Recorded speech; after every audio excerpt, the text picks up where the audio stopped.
So we're a 25-year-old organization, and we've been focused laser-like on the question of global warming. Our original mission was to reduce the air pollution emissions, the conventional and air toxics emissions from coal, oil, and gas-fired power plants. In so doing, also achieve the co-benefit of carbon dioxide reductions. Our major focus has been the energy system on the planet, which is responsible for 75% of the warming. And what we've done consistently for 25 years is take the best science, the best technology, the best understanding of the commercial energy system, and our understanding of policy and advocacy, and combine them all to push the global energy system to very, very low carbon emissions and ultimately to zero. Clean Air Task Force is a different type of climate NGO. We take a different approach to thinking about solutions. We ground them in what's going to be necessary to transform the energy system. And by doing that, we design policies and have an advocacy strategy that focuses on what's going to be necessary in the political environment to accomplish those things today.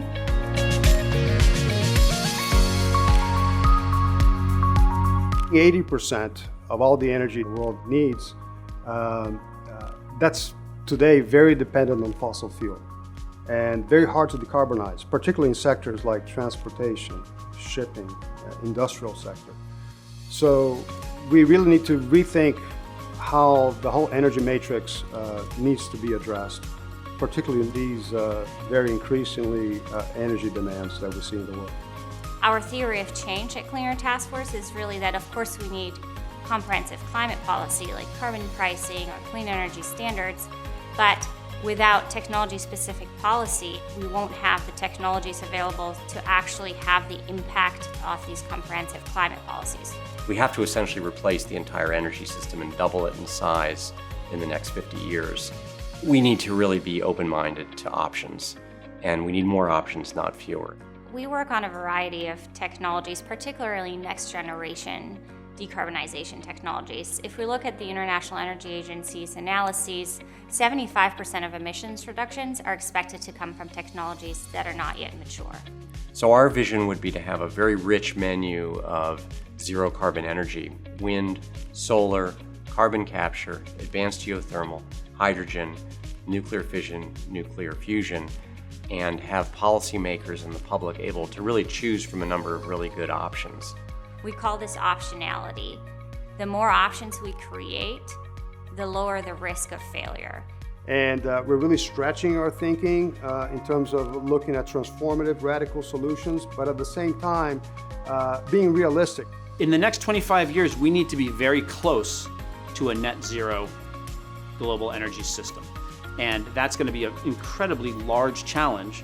The climate problem is a complex one. There's lots of different facets and elements.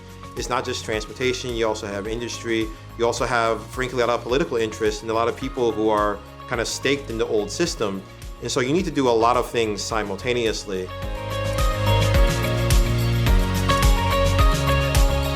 So I think we're different in that we sit at the center. I prefer to sometimes call it the radical center, because sometimes it's radical to say, I don't have an ideology, I just want to solve the problem. So maybe you could call us radical pragmatists. I have a lot of hope for the work that we are doing at CATF, because in many ways I think that we are stepping out of the comfort zones and we are asking some very tough questions, and we are engaging with some very difficult things that a lot of mainstream organizations would probably stay away from. One thing that sets Clean Air Task Force apart is that we are always creating new tools and resources to help governments, help regulators move forward more quickly. One of the things that attracted me to the climate space was a lot of it's fresh and new.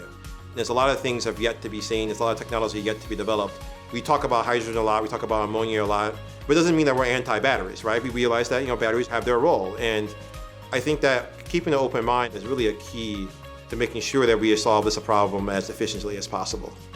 Innovation cannot start when we are confined to a box. Innovation requires radical thinking. Innovation requires us to really think outside of the box in many ways. The work that we do here, it's really stepping out of the mold and doing something very different from what everyone else is doing. And for those who support us, it takes a lot of courage to be able to say, let's invest in this thing. It's new and it's daring, but we think that it can drive change at scale. And so we want to put our money into that. I love being part of CATF because we are always working from a well thought out strategy. I just feel really fortunate to work in an organization where I get to work on climate change with some of the best, smartest thinkers on the problem anywhere in the world. I would say I'm inspired by the need to do something. I am not a person who can sit by and watch while we commit planetary suicide without attempting to move a solution. I think that most of the people at Clean Air Task Force are motivated by this notion that we have been given many gifts as individuals, and that it is appropriate and necessary, if you will, for us to bring those gifts to bear to do something for others. So what keeps me going is that I think this problem is solvable fundamentally. And what excites me is the idea that by thinking really hard about policy and technology levers, we can actually change the world over a period of decades, and we can get out of the climate danger that we're in. And the prospect of doing that, I think, is encouraging and exciting. Climate is a human rights issue. We have a responsibility to take action and to make a difference for generations to come.